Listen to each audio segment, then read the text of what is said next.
Desde que eu entrei na faculdade, olha, isso faz bastante tempo, deve fazer uns 12 anos, pelo menos, se fala que a indústria está afastada da academia, que a realidade da academia, das instituições de nível superior e dos seus cursos são diferentes da realidade que se tem na indústria. E esta reclamação ela é muito recorrente na indústria brasileira. Vamos tratar um pouquinho sobre isso no nosso vídeo de hoje, depois da vinheta.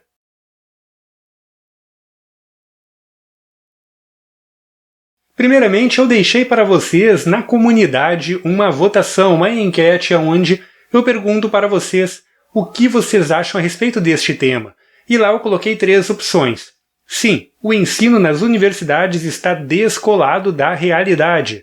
Não, existe uma falha de gestão e recrutamento na indústria, ou ambas as anteriores. Eu vou deixar esta enquete aqui no vídeo também para você votar e lá no final você conseguir ver aí mais ou menos o que o nosso público acha a respeito desta temática e até mesmo confrontar estes dados com aquilo que eu vou trazer para essa discussão no vídeo de hoje. Mas então, qual é o problema? Por que a indústria está sempre dizendo que a academia está distante do mercado de trabalho? O que nós temos aqui no Brasil para falar a respeito? Acho que primeiro nós precisamos elucidar o que o brasileiro e a indústria espera do ensino superior, ou se isso está correto ou não frente ao intuito principal do ensino superior.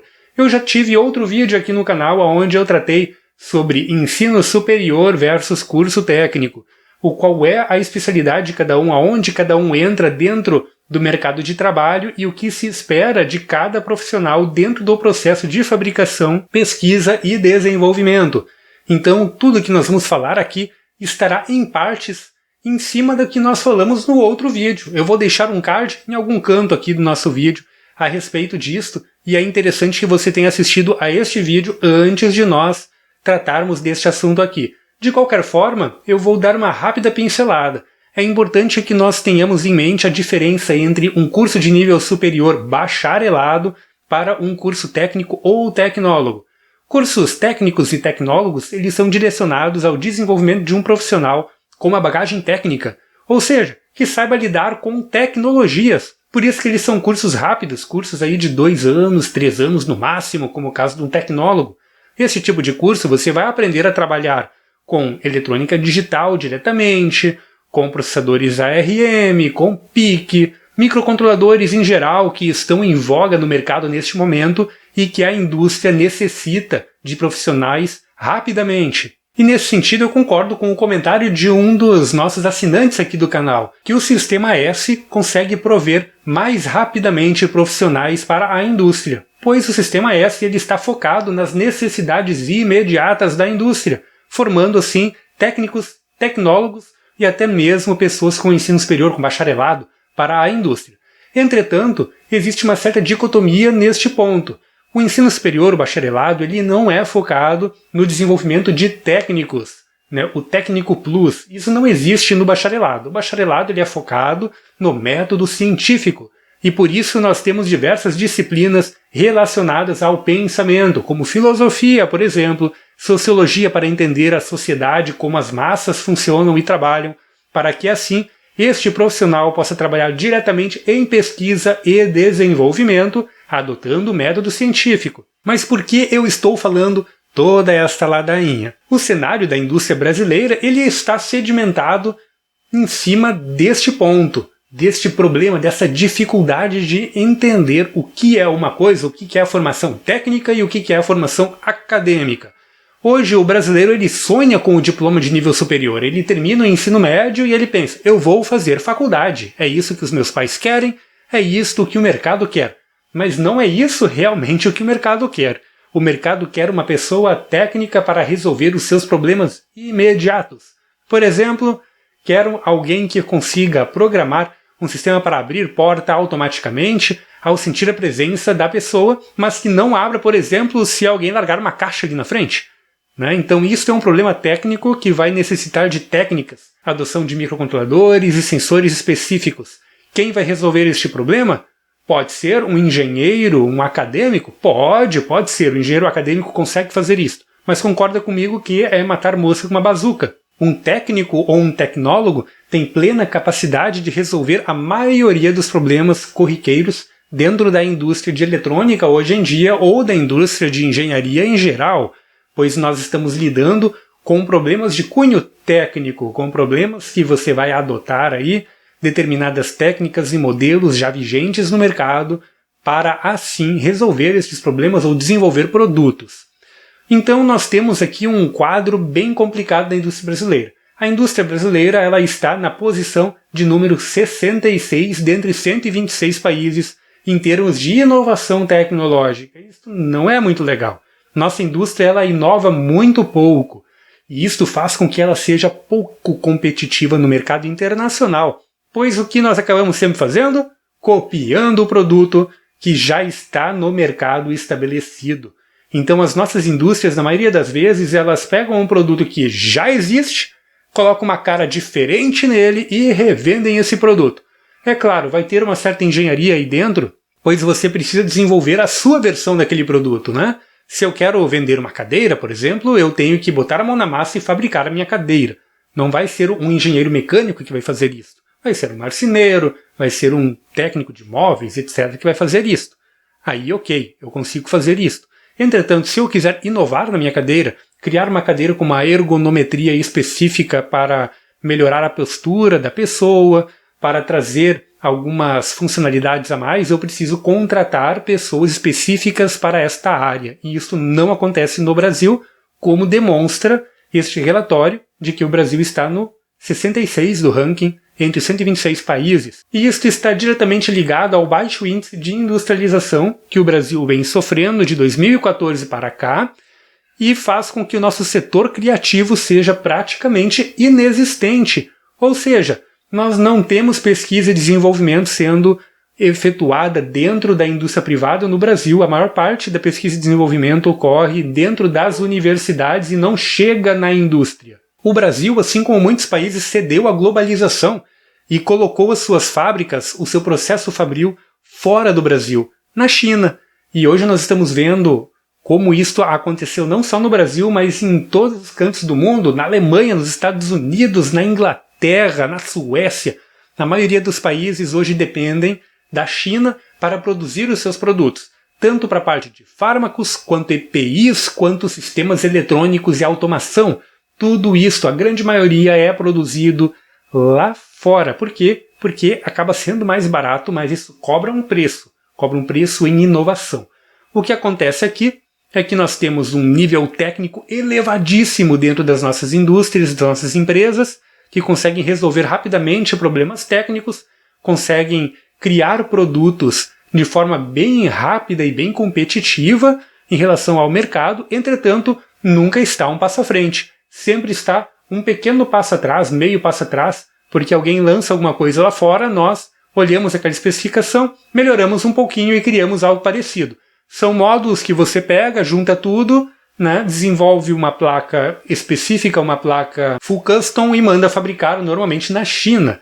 E é assim que a nossa indústria anda no Brasil. É claro, né, pessoal, que aqui eu estou deixando de lado algumas empresas que ainda existem, né, como a Altos, como a WEG, como a Petrobras, que investem muito em pesquisa e desenvolvimento internamente, são indústrias de grande, médio e grande porte que estão sedimentadas sobre a pesquisa e desenvolvimento.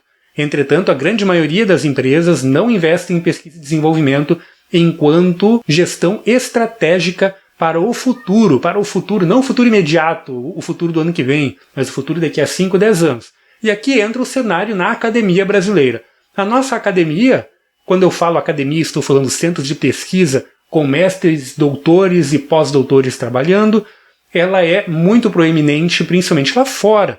Nós temos aqui uma produção científica que pode ser considerada de média até alta qualidade, com grande impacto nos setores ao qual eles trabalham. E aqui eu posso citar, por exemplo, o PG Micro, onde eu fiz o meu mestrado, e eles possuem parcerias até mesmo com a NASA, onde desenvolveram aí chips com alta imunidade a raios cósmicos, né, partículas de alta energia que passam por estes chips e podem, em um determinado momento, causar um problema lógico transitório ou até mesmo estragar um transistor ou vários transistores inutilizando o chip.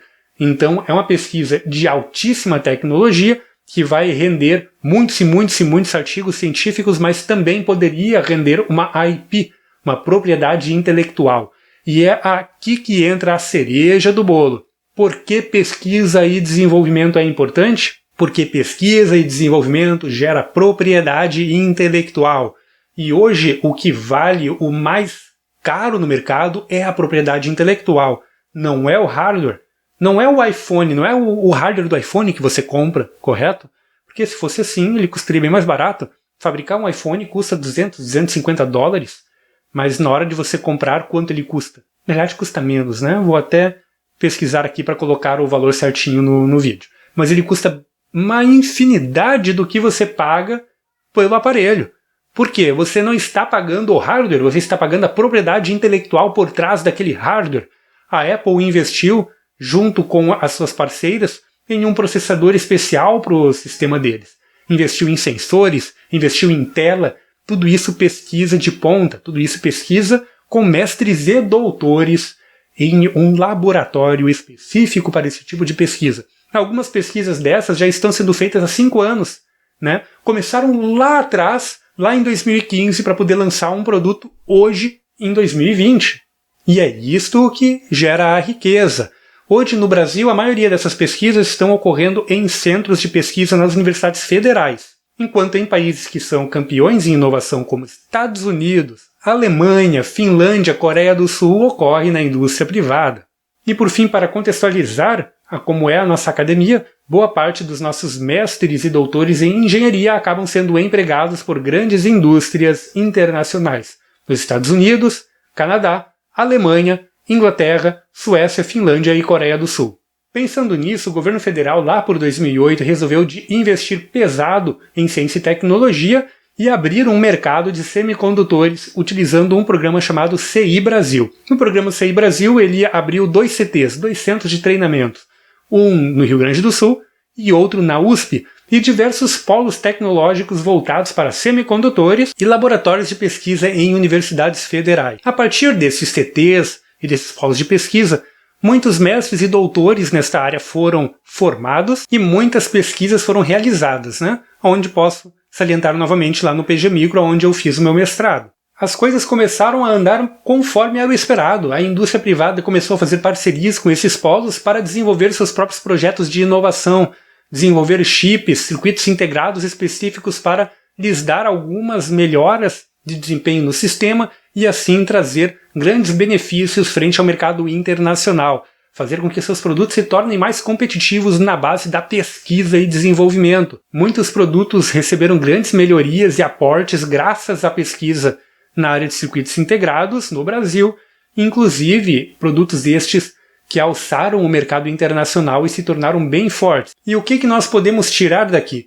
Que a riqueza ela não está no produto em si, não está no hardware, ela está no IP, na propriedade intelectual. É ali que está a grana. E esperava-se que a indústria fosse seguir este caminho e começar a desenvolver o seu próprio polo de pesquisa. Entretanto, não foi bem isso que aconteceu. Vários anos depois de se iniciar o CI Brasil e nós termos um aporte maior nos mestrados e doutorados, se percebeu que a indústria não estava absorvendo esses mestres e doutores, eles continuavam dentro das universidades e nas academias, e a indústria continuava se utilizando destes laboratórios para realizar os seus projetos. Contrastando com isso, nós podemos ver que o Brasil não está numa situação muito boa em termos de inovação tecnológica.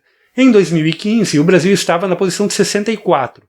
Hoje, em 2018-19, o Brasil está na situação, no ranking, em 66. Deu uma piorada de lá para cá. O Brasil, de acordo com esse gráfico que eu deixo aí para vocês, forma menos doutores do que Israel e Estados Unidos. Como vocês podem ver aí, Israel forma 19,1 doutores para cada 100 mil habitantes, enquanto o Brasil forma 7,6 doutores para cada 100 mil habitantes. Se nós compararmos com os Estados Unidos forma 20,6.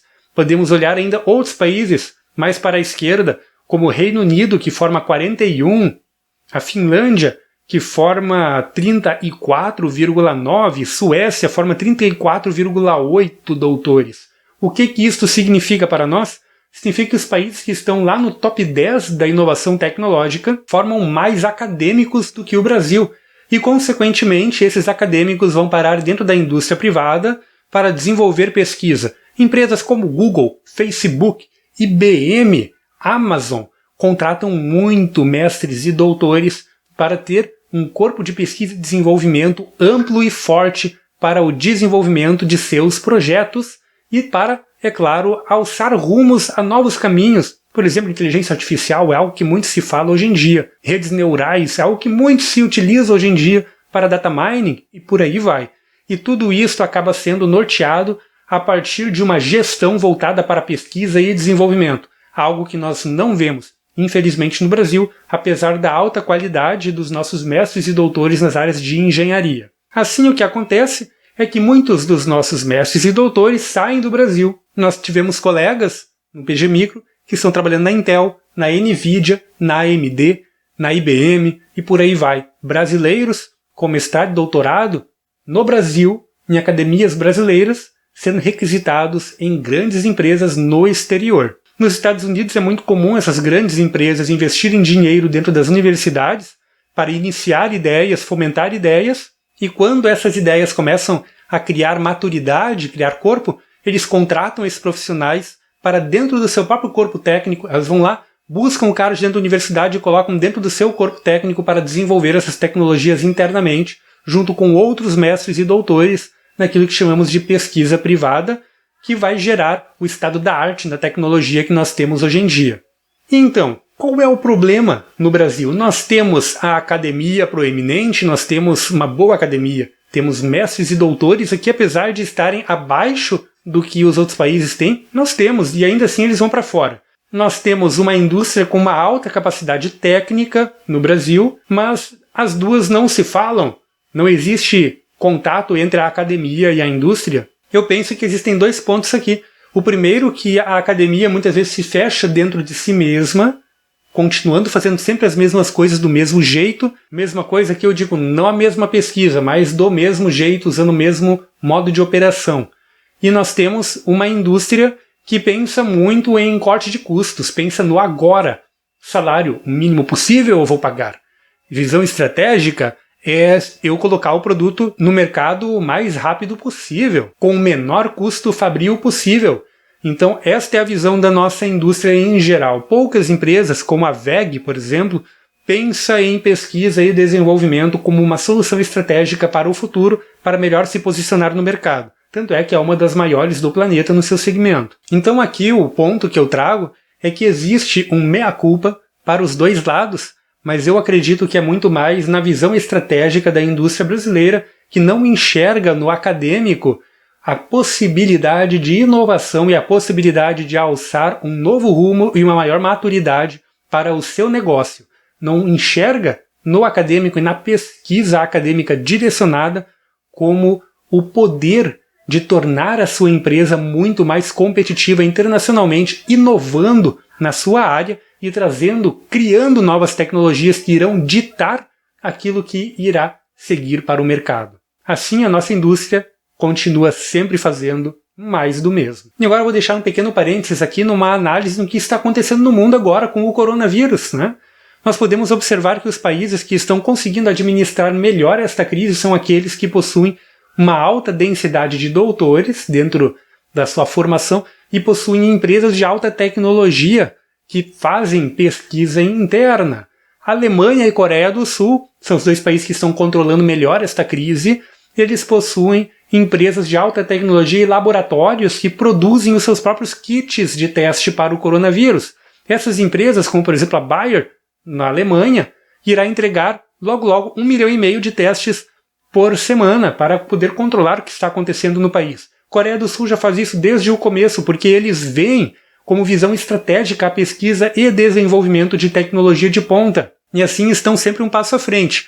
Enquanto isso, aqui no Brasil, nós temos os laboratórios dentro das universidades que têm capacidade de pesquisa para realizar todo esse desenvolvimento, tanto é que a Unicamp desenvolveu um teste rápido que dá resultado em 15 minutos e custa metade do preço do que o coreano. Entretanto, nós não temos capacidade fabril para desenvolver isso. E aí que entra o ponto importante, a cereja do bolo. Para que nós tenhamos uma indústria vibrante e forte, é preciso a união das duas coisas. A academia precisa estar dentro da indústria privada. A indústria privada precisa buscar os mestres e doutores na academia, contratá-los e criar equipes de pesquisa e desenvolvimento de ponta, pensando em alta tecnologia e visão estratégica para o futuro. Eu espero que, com tudo isso que está acontecendo no Brasil, as empresas e o próprio governo enxerguem a pesquisa acadêmica como estratégia de mercado, de posicionamento de mercado e como algo interessante para o longo prazo e para enriquecimento. Se nós tivéssemos uma indústria química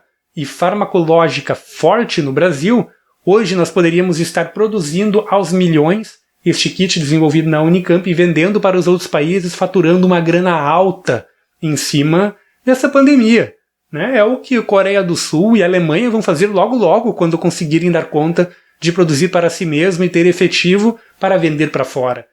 E nós vamos acabar sempre comprando de fora aquilo que poderíamos produzir aqui dentro e não fazemos por falta de visão estratégica, tanto do governo quanto da indústria. Eu espero que este vídeo tenha sido interessante para você. Podem deixar os seus comentários aí embaixo. Vamos cuidar, é claro, Vamos sempre manter num bom tom a discussão. A sua opinião é bem-vinda, mas coloque ela de uma forma interessante para mantermos a conversa sempre em um bom nível. Eu espero que eu tenha conseguido trazer para você um outro ponto de vista, um ponto de vista mais dentro da academia voltado para a indústria, afinal de contas.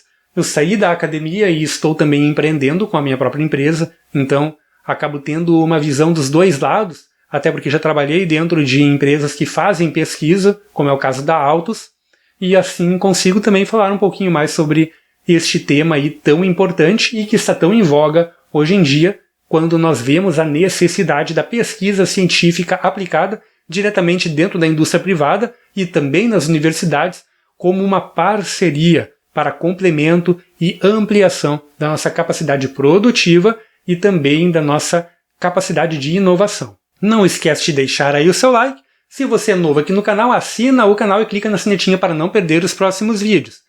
Não esquece também que agora nós temos os nossos cursos na Hotmart. Vou deixar tudo linkado aí embaixo. Nós estamos com preço promocional para o nosso curso de Interface HM Nextion.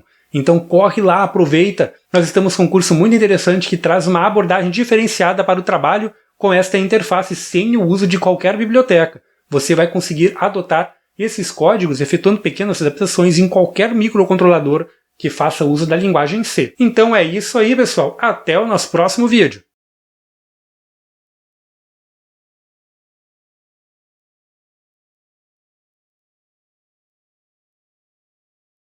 Mesmas coisas que eu digo não a mesma pesquisa, mas mesma coisa que eu digo não a mesma